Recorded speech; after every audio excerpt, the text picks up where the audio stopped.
Queremos lembrar que os recursos angariados com o evento de hoje serão integralmente repassados aos projetos humanitários da Fundação Rotária. Lembramos mais uma vez que este Fórum de Sustentabilidade terá suas emissões de carbono medidas e a compensação se dará com o plantio de árvores no primeiro bosque urbano da cidade de São Paulo, que foi implementado pelo Instituto ADVB de Responsabilidade Socioambiental e pelo Rotary Clube de São Paulo, e que está localizado na Rua do Bosque, número 805, na Barra Funda.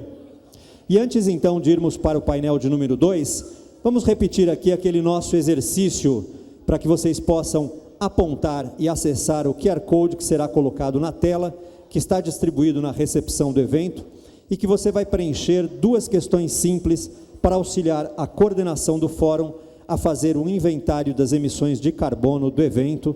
Quem ainda não teve a oportunidade de fazer, vamos pedir que o faça e vamos pedir mais uma vez que se coloque aqui o QR Code na tela, por gentileza.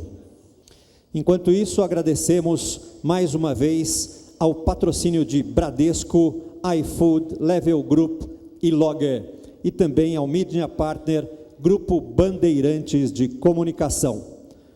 Obviamente que vocês podem, depois, com a continuidade do fórum, também fazer as suas inscrições e responderem às nossas questões. Damos continuidade, então, à programação do nosso Fórum de Sustentabilidade com o painel de número 2. Então, voltando a dizer que ele tem por tema o modelo ESG empresarial, potencializando uma base ESG pública. É possível? Como moderador desse painel, convidamos Lívio Giosa, presidente do Rotary Clube de São Paulo, coordenador-geral do Instituto ADVB de Responsabilidade Socioambiental e presidente da Associação Paulista Viva. Como painelistas, convidamos Flávia Lafraia, especialista em ESG e coordenadora da Comissão de Sustentabilidade do IBGC, Instituto Brasileiro de Governança Corporativa. Convidamos também Patrícia Bittencourt, diretora de Sustentabilidade e ESG do Secov. Convidamos ainda André Previato, coordenador de mudanças climáticas da cidade de São Paulo no Seclima. E terminando a composição do nosso laude, convidamos Maria Fernanda Pelizon Garcia, gerente do Departamento de Sustentabilidade da Companhia Ambiental do Estado de São Paulo, CETESB. Com o nosso laude, então, composto, a palavra está com o nosso moderador, Lívio Giosa.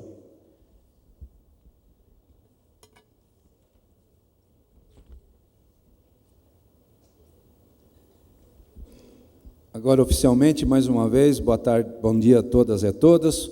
Nós vamos painelar, vamos aqui conversar nesse painel que tem como tema um modelo ISD empresarial potencializando uma base ISD pública. E vem a pergunta, é possível? Então nós temos dois representantes de instituições que dialogam com a iniciativa privada, dois representantes de instituições públicas e, portanto, vamos ter aqui uma roda de conversa para a gente poder entender o que está acontecendo em termos desta temática, seja na base privada, seja na base pública. Tudo bem? Preparados? Preparadas? Além dos sorrisos, né? Primeiramente, nós vamos acelerar um pouquinho esse painel, tá? Só para a gente poder voltar aos poucos ao tempo e ao prazo que nós divulgamos do nosso fórum. Mas antes disso, eu quero passar a palavra, começar aqui já com você. Eu vou te deixar meu microfone, para que cada um de vocês, na sequência, possam fazer já as suas breves apresentações. Como é que vocês fazem, qual é a atuação de cada um dentro da sua área de trabalho? Por favor, Lafraia. Obrigada, Lívio. Obrigada a todas, a todos. É um prazer estar aqui com vocês, falando de uma agenda tão importante e urgente. Bom, sou a Flávia Lafraia, eu sou advogada de formação, trabalhei por muitos anos em escritório, trabalhando com direito societário e empresarial, e depois eu fui como executiva durante uns 13, 14 anos no setor imobiliário, executiva na área de sustentabilidade e governance officer, onde eu tive o prazer de conhecer essa agenda, que não se chamava ESG, né? Responsabilidade socioambiental, depois sustentabilidade, enfim. Foi aí com as transmutações várias nesse contexto. A verdade é que, independente do nome que se dá a essa agenda, a agenda vale para todas. Hoje eu atuo como conselheira consultiva em algumas organizações do terceiro setor e também como consultora. É um prazer estar aqui com vocês. Obrigado, Flávia. Vou passar para o André, por favor, André. Bom dia a todos, a todas. Eu sou André Previato, também sou formado em Direito de formação, advogado, e há mais ou menos 12 anos fiz uma transição de carreira para políticas públicas focadas no desenvolvimento sustentável, principalmente, e agora com essa emergência climática, também com o tema das emergências climáticas, e estou agora como coordenador na Secretaria Executiva de Mudanças Climáticas da Prefeitura de São Paulo. Então, deixo aqui também o abraço do secretário Naline, que é o secretário executivo de Mudanças Climáticas da cidade de São Paulo. Cumprimento aqui os participantes do painel também. É um prazer estar aqui com vocês. Lívia, obrigado pelo convite, para a Prefeitura poder contar um pouquinho do que tem feito também. E a todas aqui, muito obrigado pela parceria e estar junto aqui. Obrigado. André, deixa eu só, antes da Patrícia falar, fazer um comentário. Esta Secretaria de Mudanças Climáticas da cidade de São Paulo, vocês já podem imaginar o quão importante ela é e será. Não é? Se eu não me engano, ela é a segunda secretaria do Brasil que foi criada. A primeira foi em Niterói, a segunda foi na cidade de São Paulo. Então, o prefeito Ricardo Nunes, percebendo o que estava acontecendo lá atrás, anos atrás, e eu tive a oportunidade de discutir muito com o prefeito essa temática, ele entendeu da importância de se criar uma secretaria para que tivesse o cuidado, e hoje a gente percebe o quanto é necessária, o cuidado de interpretar todo esse processo de mudanças climáticas e focar os olhos para o município de São Paulo. Então, André, você, por favor, remeta ao Naline que hoje, nesse mesmo horário, o Naline coordena o Comitê de Mudanças Climáticas da Prefeitura, e eu sou um dos membros desse comitê, e o Naline pediu mil desculpas de não poder estar participando, e o André muito bem o representa nessa conversa, que eu acho extremamente importante o que a gente vai ouvir de vocês. Patrícia Bittencourt, por Obsec. Bom dia a todos. Eu sou Patrícia, não sou advogada, sou engenheira de formação. Eu também. Então, trabalho no Secov São Paulo, na área de sustentabilidade ESG, e a gente tem uma série de projetos ali para transformar o ambiente da cidade num ambiente melhor para todos. Bacana, Patrícia. Por favor, Karina. Bom dia, eu sou Maria Fernanda. Desculpa, Maria Fernanda. Eu trabalho na CETESB. A gente brinca que o nosso papel é que a CETESB fique conhecida como CETESB, não Sabesp, porque sempre confundem. Mas eu acho que essa última semana, infelizmente, né, por causa de tudo que tem acontecido, a piora da qualidade do ar, a CETESB tem até aparecido muito mais na mídia, né, pelo nosso acompanhamento da qualidade ambiental. E não terminei de me apresentar. Eu sou engenheira ambiental. Sempre trabalhei na área de sustentabilidade e depois migrei para a área de clima há muitos anos lá na CETESB, e agora tem esse novo departamento de sustentabilidade tem 1 ano. Eu estou à frente encarando esse desafio. Obrigado, viu, Maria Fernanda? Desculpe que eu falei a Karina, porque ela foi primeiramente indicada pela secretária. Depois a secretária me ligou e falou, não, é melhor eu levar a Maria Fernanda, que ela vai poder comentar com mais foco essas questões. Muito bem. Eu vou fazer agora uma pergunta genérica para todos vocês, para que a gente possa ouvir as vozes a interpretação do tema sobre a questão que nós vamos aqui identificar. A questão é a seguinte: a aplicação dos fatores ESG nas organizações privadas já está muito bem percebida e em modo exponencial. E se a gente retratar, né, Patrícia, a nossa conversa de 4, 5 anos atrás lá no Secov, o quanto transformou, especialmente na área dos associados do Secov, o entendimento a respeito do tema, né? Como vocês enxergam a presença do poder público nesta questão? Então, vocês olham as iniciativas privadas e como que vocês veem a questão pública? Eu quero começar essa conversa com você, se você não me der a oportunidade. Maria Fernanda, qual é o olhar da CETESB, como você enxerga as ações da iniciativa privada e como trazer para o ambiente público essa dimensão? Obrigada, Lívio. Eu acho que a CETESB, né, o nosso trabalho como Companhia Ambiental do Estado de São Paulo, a gente tem um papel muito na regulação, no comando e controle, também na qualidade, no monitoramento dos parâmetros ambientais, de água, ar, solo. E a gente fez 55 anos há pouco tempo, então a gente é muito reconhecido, referência por toda essa excelência no trabalho, né? Então, esses foram 55 anos que passou.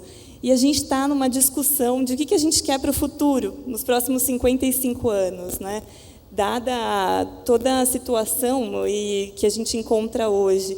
Então, a gente não quer mais, né, tudo que a gente fez, sim, a gente quer continuar, mas ter um olhar novo.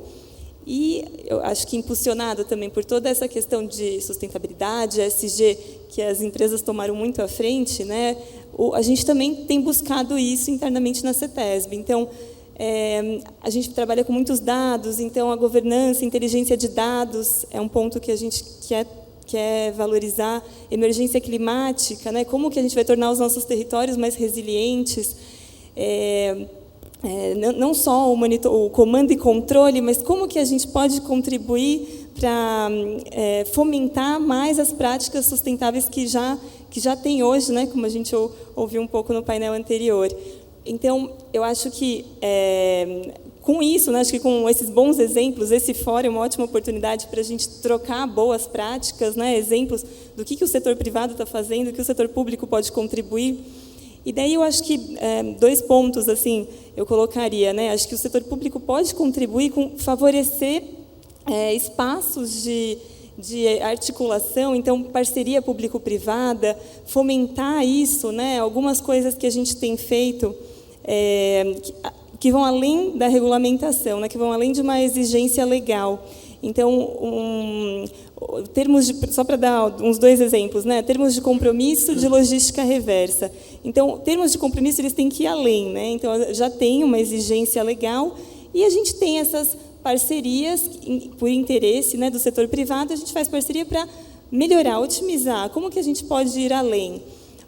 Depois também na questão de um outro ponto que eu ia colocar é também criar ambientes regulatórios favoráveis para essas práticas sustentáveis. Então, como que a gente, lá no órgão ambiental, quando a gente pega uma licença, que olhar que a gente pode ter além do que já é exigido na legislação? Então, o que a gente está olhando?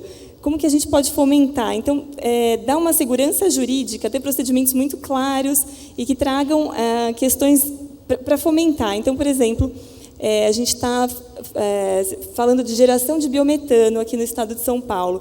Como que a CETESB pode contribuir e fomentar isso? Então, a gente criou procedimentos para cada setor que está produzindo biometano, a gente criou procedimentos claros e a gente está disponibilizando essa informação. Então, acho que uma questão de disponibilizar a informação, divulgar, transparência, né? Porque a gente começa a ver que a gente tem 2 coisas, né? Nossas operações internas, a gente está tendo um olhar agora, mas também lá na ponta, né? Como que a gente chega para a sociedade? Então, dar mais transparência, divulgar mais. A gente está criando, até o final do ano, vamos criar esse Comitê de Inovação e Sustentabilidade, onde a gente quer criar esse fórum, um ambiente para trazer setor privado, setor público e discutir como que essas práticas que já acontecem, a gente pode fomentar e trazer esse olhar também para as licenças, para a qualidade ambiental. Acho que é, resumidamente, um pouquinho isso. Muito bom. Flavinha, vou passar para você agora. Você, pela sua atuação, né, e também como instrutora de cursos, como é que você vê esse posicionamento, iniciativa privada, setor público, para a demanda ESG?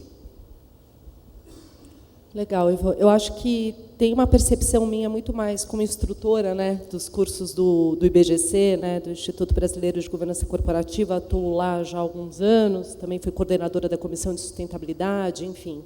Eu olho muito nessa lupa da governança, né, o quanto a governança ela potencializa essa agenda. E é interessante porque a própria Constituição Federal ela já coloca ali como objetivo fundamental da República, né, o desenvolvimento nacional sustentável. E não o desenvolvimento só econômico, mas social, ambiental, por óbvio. Então, quando eu trago um pouco essa referência, é desmistificar que a agenda de governança é uma agenda para aquela ou para outra organização. Ela é uma agenda para o primeiro setor, para o segundo setor e para o terceiro setor, né? É uma agenda que funciona para todo mundo, né? Não sei se os colegas também compartilham da mesma opinião, e justamente por quê? Por que desmistificar? Porque quando a gente traz a governança para dentro, foge, né? Não é regulamentação, não é só lei, apesar de advogados, né? Eu acho que a agenda ESG ela vai muito mais além disso. E trazer os princípios da governança corporativa, né? Quando você olha o setor privado utilizando dessa ferramenta de governança, claramente o setor público também se utiliza, né? Por quê? Porque eu estou falando de princípios básicos, integridade, né? Potencializar a cultura, né, ética dentro das organizações, as decisões não pautadas por conflitos de interesse, né? A responsabilização, quer dizer, atuar com diligência. Veja, é uma agenda que não se resume ao setor privado, tá certo ou não, né? Quando a gente fala da equidade, né, tratar de forma justa todas as partes interessadas, olhando, obviamente, os deveres, as expectativas, né, sobretudo como indivíduo e como coletivo. Então, os princípios da governança, eles permeiam todos esses setores. Então, respondendo a tua pergunta, eu brinco, né, nas minhas aulas. Governança começa dentro de casa. Quando a gente faz a listinha ali de supermercado, tenta ver como que vai ser o nosso dia. É assim que funciona em todos esses setores. Então, eu posso responder sobre a ótica da governança. E, assim como a gente viu no painel anterior, é super factível todas as demonstrações aqui, né? A gente viu o RD, a iFood, o próprio Bradesco. Quer dizer, veja, é uma agenda ampla, uma agenda que envolve os princípios da governança corporativa, envolve remuneração variável, envolve engajamento dos stakeholders, e hoje acho que os mesmos desafios que o setor privado enfrenta, o setor público também enfrenta, né? Que é desde a questão financeira até capacitação sobre esse tema, sobre essa agenda. Então, não sei se eu respondi a tua pergunta, mas é um pouco esse... Não, e a gente deve contextualizar que a lei anticorrupção mexeu com tudo isso, né? Aplicada tanto ao poder público quanto à iniciativa privada, a lei acelerou essa questão da governança. Patrícia, como é que o Secov, dentro desta linha de pensamento, como o Secov alinha esta questão, já que a atividade dos associados impacta a paisagem urbana das cidades, né? A gente tem o desafio de impactar positivamente, né? A gente tem trabalhado essa agenda junto dos nossos associados e representados. Para quem não sabe, o Secov ele representa as empresas que vai desde loteamento, incorporação, até a administração condominial. E aí, quando a gente faz palestra lá para o pessoal, a gente fala, ó, condomínio tem governança também, então todos, né, então a gente reforça essa pauta. Então, o nosso trabalho está muito em cima de trazer informação sobre a importância dessa agenda para a perenidade dos negócios, né? E aí, fazendo a conexão do público com o privado, a gente tem uma missão ainda maior, porque a gente trabalha na transformação do ambiente da cidade, quer ser, né? E a gente quer que essa transformação seja uma coisa boa, né? E falando de governança, né? E pegando o gancho da Flávia, a gente entende que a governança dá o tom para que as coisas aconteçam, quer dentro de casa, quer nos governos, nas políticas, e a gente entende que essa inter-relação entre público e privado, principalmente para o nosso setor, que constrói dentro de um ambiente público, é muito importante. Então, vem desde incentivos do ambiente público para a gente construir de forma mais sustentável, até requisitos, como, por exemplo, da política do Minha Casa Minha Vida, que traz requisitos de sustentabilidade. A gente traz isso também para o nosso associado como uma forma de colaborar e contribuir para uma cidade mais sustentável. Então, dentro dessa perspectiva, lá no Secov, a gente tem um setor dedicado para cuidar da sustentabilidade ESG. Nós já trabalhamos com as questões de sustentabilidade há muito tempo. Desde 2009, nós somos signatários do Pacto Global da ONU, né, trabalhando questões como direitos humanos, meio ambiente, trabalho, anticorrupção. E, mais recentemente, nós reafirmamos o nosso compromisso, focados aí na agenda ESG, e temos desenvolvido uma série de ações para o engajamento dos nossos associados e representados dentro dessa pauta. Então, a gente começa com o básico, que é entender do que a gente está falando, né? O que é ESG, o que é sustentabilidade, o que ela pode fazer para o nosso negócio. Então, lá a gente lançou uma cartilha, um guia. Nesse guia, a gente mostra qual é a jornada de trazer, de integrar um ESG para dentro do negócio, mostra quais são os temas mais relevantes dentro dessa agenda. Trabalhamos isso aí de uma forma a gerar um nível básico de conhecimento. Então, tem curso lá na Universidade Secov, também sou instrutora de curso lá, e a gente traz isso para multiplicar o conhecimento. Para, a partir daí, a gente começar a trabalhar com projetos específicos. E aí eu tenho 2 projetos que eu tenho muito orgulho de falar, ligados à pauta ambiental. Onde, no ano passado, nós mobilizamos aproximadamente 70 empresas do Brasil, aí não foi só de São Paulo, junto com outras entidades, para a produção dos inventários de gases de efeito estufa. Então, se a gente quer reduzir, a gente primeiro precisa saber onde a gente está. E nós pegamos empresas que já estavam avançadas nessa pauta, trouxemos as que nem sabiam do que se tratava e letramos e trouxemos o processo, né, de construção dos inventários. Inclusive, melhoramos uma calculadora que nós temos específica para o setor, junto com o pessoal do Sinduscon. Então, a gente fez, esse foi um primeiro projeto que a gente chamou de Aliança pela Redução de Gases do Efeito Estufa. Saber onde a gente está e traçar estratégias para descarbonização, né? Sabendo, né, gente, que dentro do ambiente construído, as edificações elas emitem ao longo da sua vida, desde a construção até o uso, aproximadamente 37%. Eu estou falando só de edificações, não estou falando de obra de infra. 7,7% é no processo de construção e o resto é no uso, é na casa da gente, quando a gente usa a edificação. Então, esse foi um projeto que a gente começou lá, e agora, num segundo movimento, já juntando outras entidades, em parceria aí com a Secretaria do Clima e o Setor Unido, nós estamos olhando agora para um GT que chama GT Descarbonização do ambiente construído. Então, nós estamos trabalhando aí também a questão de informação do que é, qual é o nosso impacto dentro do setor na questão ambiental e como que a gente pode trabalhar políticas públicas, melhores práticas, incentivos de novos materiais e outras coisas aí que estão dentro da nossa agenda aí para os próximos anos. Muito bacana, Patrícia. Eu já tive a oportunidade de dar os cursos lá na Universidade Secov, e, ao mesmo tempo, nós fizemos juntos lá o relatório de boas práticas sustentáveis, né? O que exponencializou essa informação junto a tantos associados, né? Realmente, o Secov está numa linha muito importante de dedicação a essa temática, né? Bastante intensa. André, pegando a pauta, pegando o tom dessas respostas de todos os painelistas, eu, além disso, pergunto a você, a Seclima já tem um mapa de riscos climáticos para a cidade de São Paulo? Obrigado, Lívio. Sim, eu acho que, primeiro, pontuar que a questão do ESG, quando a gente está dentro do setor público, já é inerente ao setor público, falar de desenvolvimento ambiental, social, e a governança também dentro da administração pública. O setor público tem que seguir determinadas regras, não é como o setor privado que tem maior liberdade.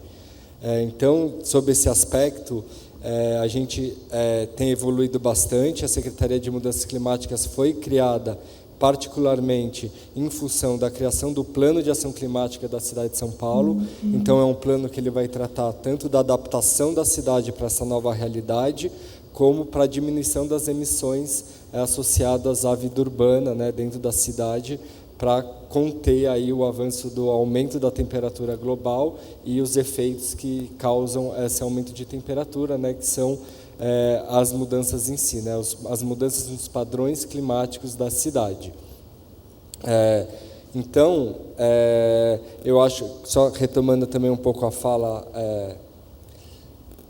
da Flávia sobre a gente ter a questão da governança. Eu acho que hoje é muito importante para o setor público trazer iniciativas do setor privado, cada vez mais o setor público tem olhado para essas práticas, absorvido essas práticas e aí com isso melhorado a sua transparência, a sua accountability com a sociedade e tendo uma interação maior com a sociedade, como a Patrícia aqui mencionou, nosso grupo muito importante nessa interação do público e do privado para os avanços da cidade.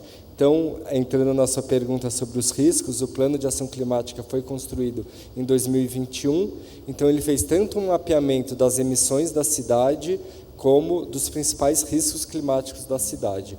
As emissões, acho que é curioso a gente saber, quando a gente fala em escopo 1 e 2 principalmente, a cidade tem 61% das suas emissões associadas ao transporte, então é o principal setor de incidência aí que a gente precisa trabalhar e ter políticas sérias e robustas para controlar e diminuir essas emissões. A energia estacionária, e aqui a importância do Secov, responde por 31% das emissões da cidade, quando a gente fala de escopo 1 e 2 também. Então, energia estacionária é toda a energia consumida, o gás de cozinha que a gente usa para cozinhar, é a energia utilizada na construção dos edifícios, os serviços, os processos industriais dentro da cidade causam essas emissões. E 8% o resíduo. E aqui, com a CETESB, um trabalho muito importante, o gás metano, ele tem nos seus primeiros ciclos de 20 anos de vida na atmosfera, uma capacidade de aquecimento, de efeitos de efeito estufa, 80 vezes maior do que o gás carbônico. Então, muito importante captar esse gás metano e dar outros usos para ele. Por exemplo, agora a frota da cidade vai ter todos os seus caminhões gerados a biogás. Então, em vez de você usar combustíveis fósseis, tirando o carbono aí debaixo da terra, você aproveita esse biometano, queima ele, diminui os efeitos dele na atmosfera e, além disso, gera energia, evitando o consumo de outras fontes piores. E o Plano de Ação Climática da cidade mapeou os 3 principais riscos, que são o risco de secas hidrológicas, o risco de ondas de calor, e também o risco seca, onda de calor e inundações. Acho que inundações é a área que a cidade mais avançou nos últimos anos. Foram bilhões investidos em obras de infraestrutura, de drenagem. Então, desde 2021, a CIURB, que é a Secretaria de Infraestrutura e Obras da cidade, investiu mais de 3 bilhões de reais em serviços, manutenções e intervenções. Então, hoje, felizmente, a Secretaria de Mudanças Climáticas tem o Plano Preventivo de Chuvas de Verão, que ele é elaborado até o começo de novembro, para ser implementado entre novembro e maio, período de chuvas. E no ano passado, a gente teve a vitória de não ter nenhuma morte na cidade diretamente associada às chuvas e enchentes. A gente teve, infelizmente, uma morte de uma senhora que morreu por ataque cardíaco, numa situação de crise ali, de nervoso, associado a uma ocorrência grave, mas, infelizmente, teve essa ocorrência. Mas diretamente, né, de afogamento, de deslizamento, não tivemos nenhuma morte, então a cidade tem evoluído bastante nesse setor. Secas é o risco mais dramático da cidade de São Paulo, né? A gente está vendo agora a questão da seca meteorológica, isso vai gerar secas hidrológicas também. A gente já passou 2013 e 2014 por uma crise hídrica bastante intensa. Aqui temos o Jaime, pode falar bastante sobre a importância da preservação dos mananciais, das áreas naturais da cidade de São Paulo para o fornecimento de água, né? A região sul da cidade, Parelheiros, tem importantes mananciais que fornecem água para mais de 5 milhões de pessoas e hoje enfrenta uma crise gravíssima de ocupação irregular do solo, envolvimento do crime organizado, e a prefeitura sozinha tem muita dificuldade em enfrentar isso. A gente tem uma parceria com o governo do estado também, com a Operação Integrada de Defesa das Águas, coordenada pela prefeitura, para combater esse desmatamento, combater essa venda irregular, né, que acaba prejudicando ainda mais a população vulnerável, que já tem carência de habitação. Então, é um problema complexo que precisa de um enfrentamento bastante complexo, de provimento de habitação social, preservação, fiscalização, reflorestamento das áreas degradadas, para a gente, dentro dessa perspectiva de maior seca da cidade de São Paulo, a gente preservar nossos mananciais e promover esses serviços ecossistêmicos e a água para toda a população, né? Então, esse, sem a menor dúvida, é o maior risco, e as empresas privadas também são sempre convidadas. A gente tem muitas reuniões, o secretário Naline tem sempre as portas abertas para a sociedade, com grandes empresas que podem apresentar projetos, propor medidas, trazer tecnologias. A gente está olhando para tudo que tem de mais moderno, de inovação, de melhores práticas, não só tecnológicas, mas sociais também, de envolvimento da comunidade para enfrentar esse problema. Em ondas de calor, né, estamos em pleno inverno, não preciso entrar em muito detalhe o que representa as ondas de calor na cidade de São Paulo. E as ondas de calor têm uma forte influência na saúde das pessoas. Então, quando a gente tem essa elevação anormal do calor, o aumento de ocorrências de saúde, de busca por serviços de saúde, né? Então, a sobrecarga no serviço de saúde da cidade é impressionante. No inverno passado, a gente teve um aumento de 110% dos atendimentos relacionados ao calor, né? Esse inverno ainda não acabou, a gente não tem, mas talvez seja ainda pior, porque além do calor, a gente teve uma seca muito grave com a piora da qualidade do ar.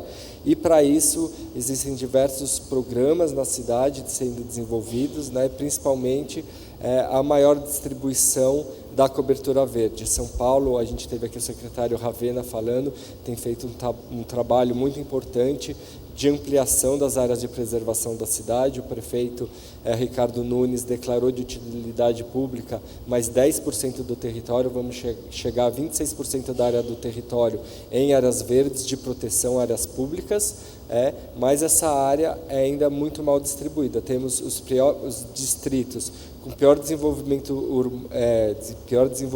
social, né, maiores índices de vulnerabilidade, são os distritos com maior densidade demográfica e também menor cobertura de árvores da cidade. Então, hoje a gente está desenvolvendo um projeto piloto, por exemplo, em Sapopemba, que tem a menor cobertura de árvores da cidade, para justamente fazer estudos sobre a influência dessa vegetação, né, das árvores, tanto no microclima dos bairros, né, ali do quarteirão, e como isso afeta a população, a saúde da população, como isso vai diminuir as ocorrências de doenças relacionadas ao calor, e então ter uma estratégia clara, baseada em dados, para expandir um programa robusto para a cidade como um todo e aumentar essa cobertura vegetal. Muito bem. Importante salientar que o objetivo desse fórum e deste painel é trazer a iniciativa privada, poder público e o terceiro setor para entenderem seus papéis, porque, se alinhados, a sociedade toda estará representada e imbuída desta visão clara da sustentabilidade. Quando a gente fala em iniciativa privada, o impacto é mais vertical, É vertical na empresa, junto aos seus stakeholders, talvez junto ao setor ou segmento que aquela empresa atua. Quando a gente fala no terceiro setor, é um alinhamento um pouco mais amplo, mais transversal, buscando cada vez mais facetas diferenciadas da população. E quando a gente fala do poder público, a transformação é coletiva, porque aí ele incide sobre o conjunto da sociedade. Então, a hora que nós temos esses 3 vértices claramente consolidados sobre a visão da sustentabilidade, aí a gente chega a um denominador comum com resultados. E eu tomo a liberdade aqui de descrever uma ação que nós fizemos há 5 anos atrás, no município de Atibaia, onde implantamos lá o programa Município Sustentável. E aí, quando nós demonstramos para o prefeito da importância desse programa, e ele falou, bom, como é que nós vamos convencer a população? Eu falei, é fácil, é só você, prefeitura, fazer a sua parte. A hora que a prefeitura entender o objetivo e começar a fazer isso na sua sede, nas suas áreas de atendimento público, educação, saúde, transporte, logística, quando a cidade começar a perceber que a prefeitura deu o exemplo, tudo se modifica. E foi o que aconteceu passo a passo na cidade de Atibaia. Quem conheceu Atibaia há 10 anos atrás, hoje vai lá, você vai ver a diferença. Porque o engajamento depois da sociedade civil e das empresas foi assim extraordinário. E o prefeito podia bater no peito e falou, eu estou fazendo a minha parte. Então, é bacana a gente entender os papéis de cada um dos atores deste fórum, especialmente desse painel. E, para tanto, já que nós estamos chegando na nossa hora final, eu queria pedir a cada um de vocês que fizesse suas considerações finais e, ao mesmo tempo, colocasse mais alguma informação importante para o nosso público que está aqui presente. Vou começar com você, Flavinha, mais um pouco. Eu acho que, puxando a sua fala, né, também desmistificar a palavra articulação, né? Acho que todos os 3 setores, né, público, privado, terceiro setor, os projetos eles precisam ser articulados em conjunto para ganhar impacto, magnitude. E eu falo muito também, a gente fala de sustentabilidade, mas hoje a palavra regeneração é uma palavra muito forte, né?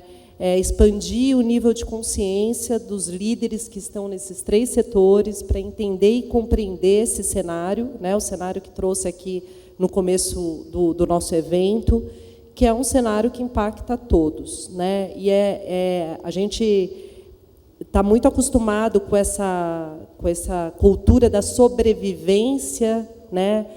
De separação, e, na verdade, então, eu acho que uma das grandes lógicas dessa agenda ESG é rumo a uma cultura regenerativa, uma economia regenerativa, qual for o seu setor, e a articulação entre esses 3 setores, que eu acho que é primordial. Bom, eu acho que é muito importante essa integração. A Secretaria Executiva de Mudanças Climáticas tem o papel primordial de fazer essa articulação, tanto intra-prefeitura, ela é uma secretaria estrategicamente estabelecida dentro da Secretaria de Governo, e não como outras cidades que está no verde meio ambiente, né, mas ela está ali no corpo central da prefeitura para fazer essa articulação com todos os órgãos e com a sociedade também. A gente fez o nosso inventário, então acho que do ponto de vista das empresas, né, da sociedade, também é importante conhecer os seus inventários de emissões, ter metas. A governança, o ESG, ele requer, né, uma governança corporativa bastante robusta. Então, essa governança precisa ter informação, precisa ter metodologia, e o inventário é o primeiro passo para vocês conhecerem como são as suas emissões e de que forma vocês podem contribuir para a construção dessa sociedade, né, dessa nova sociedade de baixa emissão, que ela é fundamental para a sobrevida do planeta como um todo. Então, a gente fez os nossos inventários utilizando os padrões internacionais, né, os protocolos internacionais de emissões, e esse protocolo está disponível também para todas as empresas fazerem a sua parte. Então, acho que é esse o meu recado principal. Legal, André, muito obrigado. Patrícia, por favor. Então, respondendo à provocação do painel, né, se é possível, eu digo que sim, e é essencial, né, essa integração público-privado aí para que as coisas aconteçam, né? Porque quando a gente para pensar, a sustentabilidade é um assunto de todo mundo, é do planeta, né? Eu estou olhando para dentro do meu negócio, eu estou traçando metas específicas com o olhar do ESG, mas a gente está olhando para os objetivos de desenvolvimento sustentável, são os objetivos do planeta que são conduzidos pelos governos, pela iniciativa, né, compromisso dos países, por exemplo, lá nos ODS. Então, a gente, como Secov, a gente entende que está tudo conectado, né? Então, e aí eu vou trazer um exemplo até de uma ação muito legal que a gente fez agora no primeiro semestre, que foi o evento Cidades Melhores, construindo uma São Paulo mais sustentável.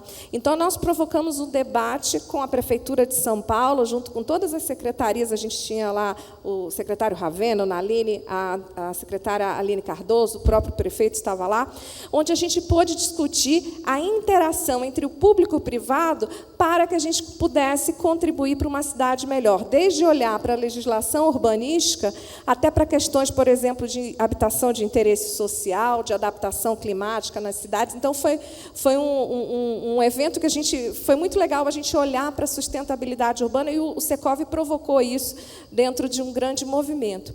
E uma outra forma que a gente tem também de contribuir, né, não só trazendo orientação para o nosso associado, mas também para a sociedade geral, nós atuamos muito forte dentro de normativas técnicas, no âmbito da Associação Brasileira de Normas Técnicas, quer para as questões de resíduo, e junto com a CETESB também trabalhamos muito forte, quer para outras questões de normas que possam nos ajudar a trazer práticas sustentáveis.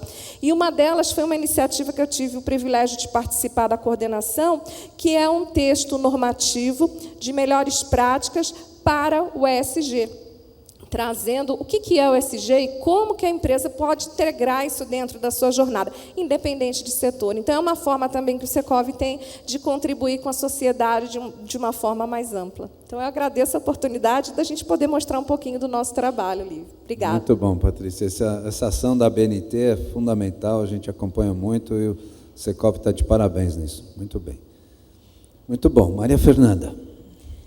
Eu acho que, como todos já comentaram, a agenda de sustentabilidade ela é complexa, ela é ampla, e a gente não pode trabalhar sozinho, né? Não é só o setor privado, só o setor público. Acho que a gente, e a sociedade civil, acho que a gente tem que estar junto para conseguir fazer juntos, chegar juntos, né? Então, acho que esse é um ponto que a gente sai daqui hoje, né, todos esclarecidos dessa questão. E daí, também, só para colocar um pouco o trabalho, né, a CETESB está na Secretaria de Meio Ambiente, Infraestrutura e Logística do Estado de São Paulo, e a gente tem linhas de ações focadas, né, a gente falou um pouco mais da parte climática, focadas em mitigação e adaptação. Então, na parte de mitigação, que eu posso dizer também um pouco que o nosso trabalho a gente tem feito, é fomentar novas tecnologias. Então, falei um pouco do biometano, mas também de captura, armazenamento de carbono no solo. Então, novas tecnologias que principalmente vão contribuir com uma redução efetiva ou remoção. Então, a gente tem trabalhado em buscar essas tecnologias e trazer para conversar.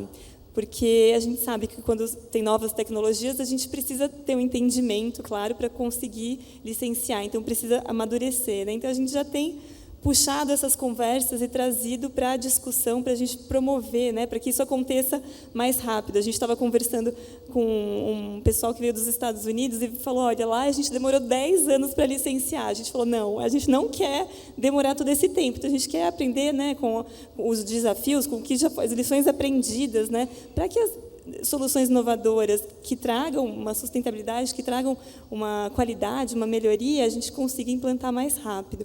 E depois, nessa linha de resiliência, de adaptação, a gente está desenvolvendo o plano de adaptação do Estado de São Paulo, e também a gente está promovendo, ali, agora na parte da CETESB, promovendo que sejam pensadas infraestrutura não só cinza, mas infraestrutura verde, soluções baseadas na natureza. Acho que o secretário falou dos jardins de chuva.